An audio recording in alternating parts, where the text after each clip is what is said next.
guys, so I'm going to be starting a series called the Overcoming series, and essentially what this series is me discussing things that I've either overcame or that I'm still overcoming. Because you know how healing goes. Healing is one of those things where it takes time, and I feel like sometimes you're never truly healed from something. So in order for me to keep that promise to myself to be vulnerable and just to be more open about some of the things that I've experienced, I feel like it makes sense for me to kind of pour my heart out on this series. And even though I've done a lot of personal development and I've done a lot of self work and internal work, I still feel like I have a long way to go. And I feel like this will be quite healing for me because vulnerability is something that I've struggled with. Now when I do my talks, I say things in a way where it's like I've already overcame something, but then I'm not always being like open and honest about the things that I'm still struggling with and things that I just haven't overcome. And that's how healing is, because you can put in a lot of work, you can do so much internal work, you can forgive yourself and give yourself the grace that you need, go to therapy, do the things that you need to do to get to a better emotional space, but then you can get triggered again. That's what's been happening for me this year. There has been a lot of things that I've experienced this year that has kind of brought to the surface some of the things that I felt like I kind of got over and dealt with. And whilst I can acknowledge that I've done work on those things, they're still impacting me on an emotional level. And so yeah, I think that this series will be good because it will allow me not to only heal and work through those things and kind of just share like how it is to overcome certain things, but also the process of it as well. And yeah, so I'm excited, so stay tuned. So when I think about overcoming, I see it as becoming something, right? So when you overcome something that's weighing you down, something that's been impacting you emotionally. When you're able to overcome those things, you become something. So that could be you become an evolved version of yourself, you become aligned with yourself, and that's why overcoming is so important. And that's essentially what I want this series to kind of acknowledge. I want it to be like a representation of you becoming something, becoming aligned with who you are, becoming aligned with the healthiest version of yourself. So my first topic of this series is going to be on something that I've been struggling with recently, and that is my struggle with perfectionism. This is something that I'm still overcoming. It's something that I'm working on, but it's something that I've been struggling with for a long time. And through doing like internal work and going to therapy and things like that, I've been able to identify the root cause of my perfectionism. And a lot of the times our perfectionism comes from something that we've gone through in childhood, or things that we've experienced, things that we've seen. And I feel like perfectionism also links to core shame as well. When you have an internal shame, or you feel like you're not good enough or you're not worthy, you kind of start to navigate life in a perfectionist mindset. And I know for me, that's something that I've been struggling with. And it showed up in relationships, it showed up in friendships, it showed up in just life in general. When I make mistakes, I beat myself up. The words that I use, the language I use to myself has been unhealthy, has been negative, has been like unkind. It's like I can't allow myself to make a mistake. I can't allow myself the grace that I deserve, because I'm always thinking from a perfectionist mindset. I'm always thinking like I need things to be a certain way. So when I was younger, I was criticized a lot, and that's one thing that I identified my perfectionism with. There was nothing that I could ever do right. I was verbally abused, and I was also emotionally abused as well. And I think that the connection of just being criticized and never feeling like I was good enough kind of had me navigating life with a core shame. And so I'll give you examples. Like when I was younger, I was like, I guess the child who was like more rebellious. I was quite confident, I was quite cheeky, and that's just the way I was. Growing up, I experienced alienation from family members. We didn't have as much money as like my other family members, and I think because of that, because we wasn't presented in a certain way, they kind of felt, I guess, maybe embarrassed. But instead of treating us with kindness, they instead alienated us. So at a young age, I dealt with alienation. I already felt like there was something wrong with me, because there was family members who were like, they wouldn't invite us to trips. They would give us hand-me-downs from like other cousins that looked appropriate, that looked a certain way. They wouldn't praise, they wouldn't give affirmations, they wouldn't really uplift us, right? And I had experience with one auntie where I was young and I was like a fast little child, and I wanted to try on like mascara, and I was trying on mascara one day. I think I was literally in primary school. I was probably about maybe like 8. And I will acknowledge the fact that I come from like a Caribbean Jamaican family. So essentially it's like they're gonna be looking at you like, girl, you're not grown. But like I remember I was trying on mascara, and she made a comment like, oh, are you a prostitute? I don't even remember exactly how I felt or like what I said, but I know that I would have felt the type of way, because you just don't say those things to a child. Like I said, I can acknowledge the fact that it's a Caribbean like household, and they have a certain mindset towards, especially traditional Christian Jamaicans, they have a certain mindset towards certain things, especially makeup at a young age. So I can acknowledge that. But I think that when you say those things to a child, you emotionally wound them. There was nothing that I seemed that I could do right. And it was like me just being myself was not good enough. I was chastised, I was disrespected, I was called names, I was verbally assaulted just for simply being me. It was also a thought in which like I probably wouldn't be as like successful as my sister. I wouldn't be as educated as my sister because my sister came across as quite sensitive, whereas I came across as like I liked makeup, I liked hair, I liked to do all these things, and that was my personality, and it still is at the end of the day. But the problem is when you're not like, you haven't done the internal work that you need, or you haven't gotten over certain things, it's easy for you to get into relationships or get into experiences that are similar to the things that you've experienced growing up. And one of the things, like I said, I've experienced was criticism and not being good enough and not feeling good enough. And I grew up with that. I grew up with that inner child who felt like she was not good enough, that she hasn't got much to offer the world, even though internally I knew that there was more to me. There was more to my personality. There's more to all of us at the end of the day. We're not just one way, and people will make you feel like you're just one way or you only have a certain amount of things to offer. And they will make you feel like it's not enough, it's not good enough. But that's how I felt because of the way that I was treated as a child, the things that I grew up with and the words that were said to me. And so I would then get into relationships who would also reinforce that feeling.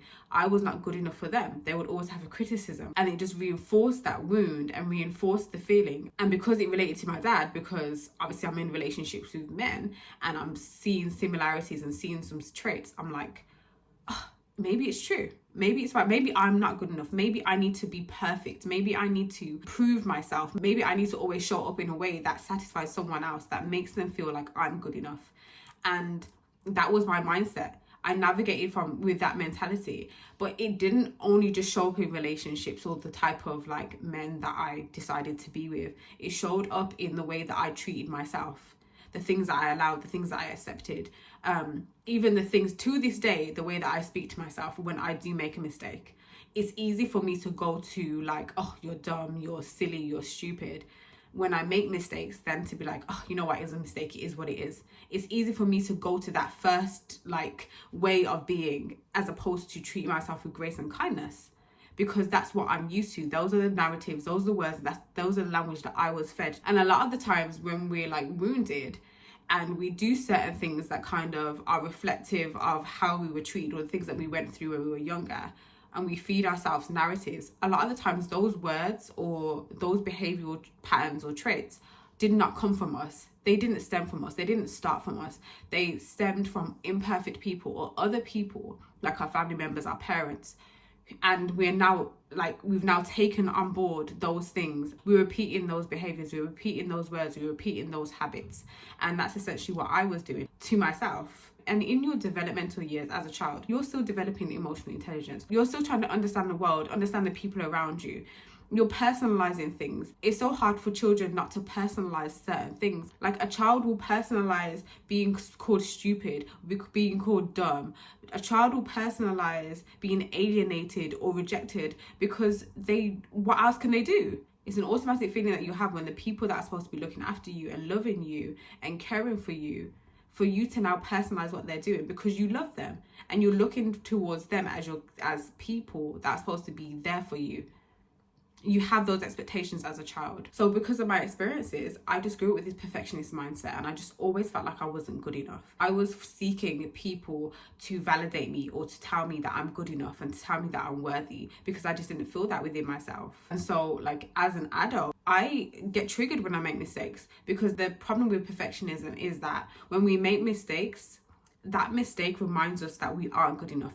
That mistake triggers us and triggers that wounded inner child that is like, I'm not doing enough, I'm not good enough, I need to do more. A lot of the times our value is placed on what we can do. And when we place our value on things that are outside of us, we leave ourselves vulnerable to being harmed emotionally, because life is ever changing and life is unpredictable and we do make mistakes. So when we place our value on certain things, like on other people to kind of give us the validation we need, on not making mistakes, our value on getting like certain grades or qualifications or being a high achiever, because perfectionism can also show up as being a high achiever.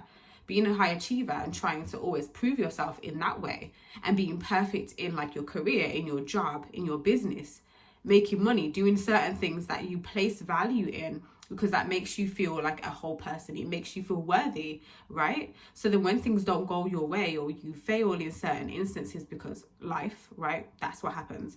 Then you feel like wounded again. You feel triggered. You feel upset. You feel angry. You feel emotionally wounded because you're navigating life from a perfectionist mindset. And that's what happens. The sad thing about all those things is that because perfection doesn't exist, it's like you will go out your way to do all these things, be a high achiever, do the most in a relationship, do the most for other people as well. You will try to get the grades, you'll try to do this, you try to impress people, you'll try to prove to people that you're good enough. And then when you don't get the response that you want, or you make a mistake, or things just don't happen the way that you expect it to happen, you go back to beating yourself up, because the things that you place value in, a lot of the times they're external. And that's basically what I would go through, because I got the grades, I got the grades, I went to uni, I did those certain things, I was doing business stuff at a certain age, I was doing all that I felt like I needed to do to prove that I'm not an airhead, that I'm not just a bimbo, that I'm not just some dumb blonde that just cares about hair and makeup and weaves and wigs, and that I care about more things. We can try to prove things to other people until we're blue in the face, but then what happens is you never get the results that you want.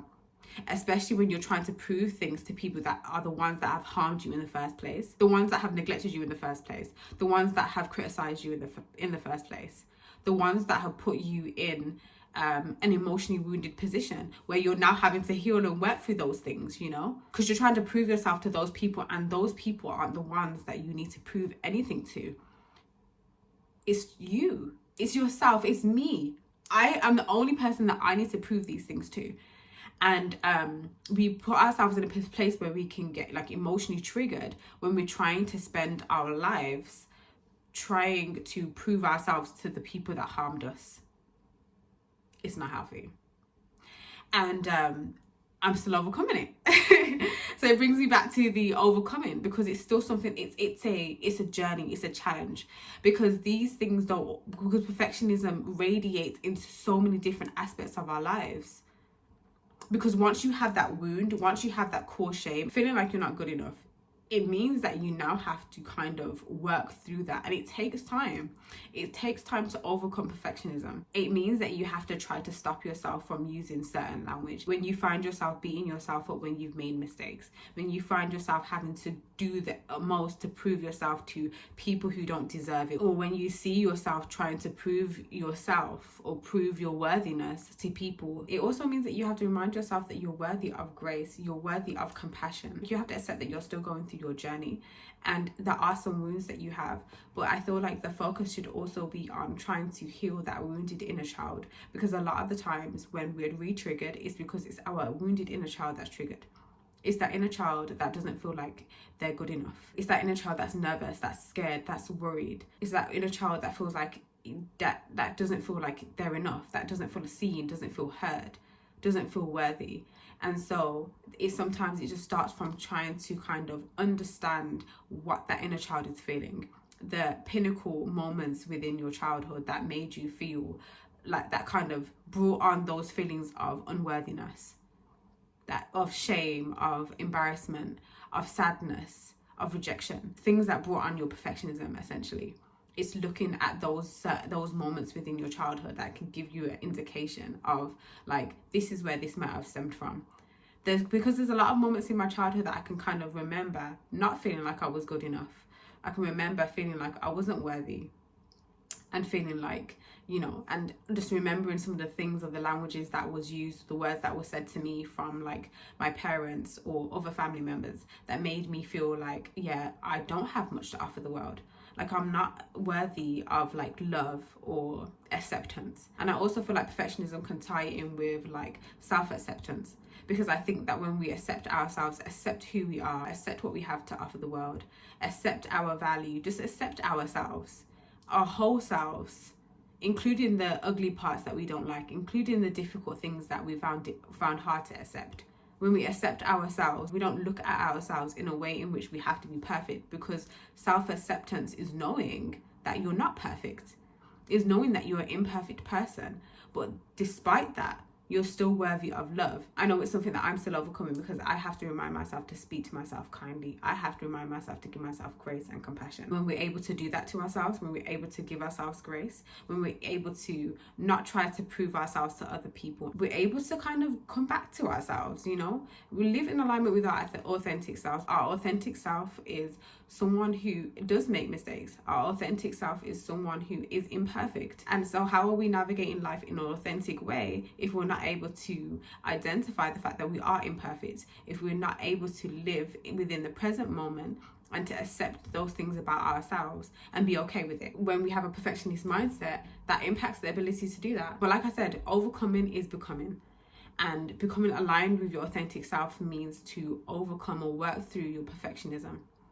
And so that's what we're going to be. It starts today. That's what we're going to be doing. That's what we're going to be focusing on. And so if you're struggling with perfectionism, remember to give yourself the grace and compassion that you deserve. Think about your inner child. Think about how you can kind of soothe your inner child.